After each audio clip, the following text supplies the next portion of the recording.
Welcome. In this video, we're going to do a demonstration of a discharge transfer.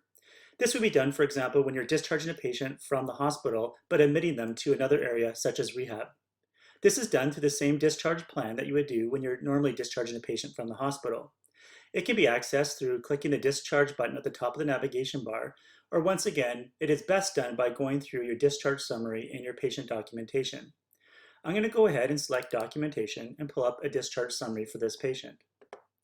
Here on my discharge summary, I can go ahead and enter the usual information that I would for my discharge summary. But for this example, I'm going to go ahead and jump into the discharge plan. To go ahead and do this discharge transfer, I still have to go in and reconcile the current active problems on the patient. I'm going to go ahead and click Reconcile Problems. Here I'm listed with the active visit problems on this patient. I'm going to go ahead and delete the allergic reaction because that is no longer an active problem, but I'm going to keep the hip fracture and the non-STEMI as active problems for this patient. Once again, it's going to ask me the reason why I'm deleting the allergic reaction. I'm just going to put that it's a doctor's order. I've now reconciled the active problems for this patient. This patient is going to be a discharge and then an admission to the rehab unit. This is done through the Discharge Transfer button that you see here. I'm now going to go ahead and click on the Discharge Transfer button. When I click this, it's going to ask me where I want to discharge the patient to and then have them readmitted. And I'm going to select Rehab.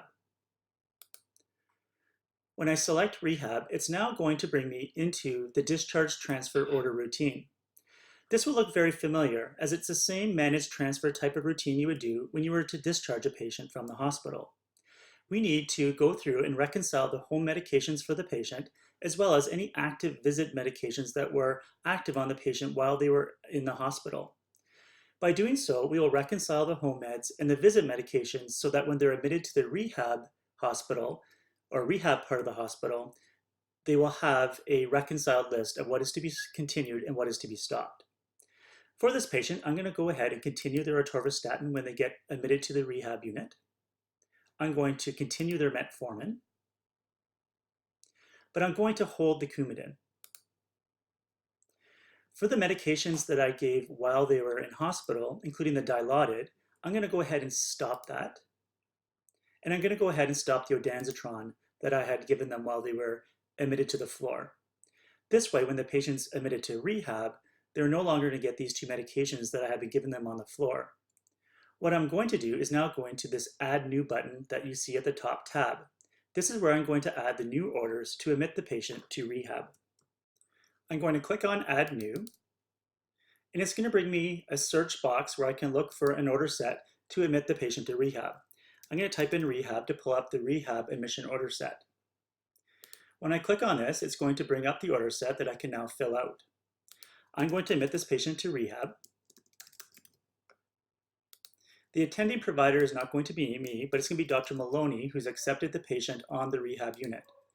The admission diagnosis is going to be hip fracture. I can now go through the order set and select my diet, activity restrictions, any referrals to allied health, medications, and the usual things you would do when admitting a patient. When I'm done with that, I'm going to go ahead and hit Preview. Here I'll see that when I discharge the patient from the floor and admit to rehab, I'm going to stop their Coumadin. I'm going to no longer give the hydromorphone or ondansetron that I gave while the patient was on the floor, but when they get admitted to rehab, they're going to get their usual home medications, any other medications or orderables that I put from that order set. When I'm ready to submit it, I click Submit, and I type in my code. It's going to ask me about first dose warning, so it's asking me whether or not I want to give this metformin now or wait till tomorrow. I'm going to go ahead and wait till tomorrow's next scheduled dose. I'm going to enter my PIN, and I've now processed the managed transfer. To now formally discharge the patient from the floor so that they can be admitted to the rehab floor, I'm going to select Discharge Order, Routine. I can enter some information here if I want, but then I go ahead and hit the Submit button to process this discharge, and the discharge has now been processed. This will now be submitted as a discharge transfer to the rehab floor. When the accepting physician logs on, they are going to be presented with an information screen to allow them to accept this transfer onto the rehab floor. Thank you for watching.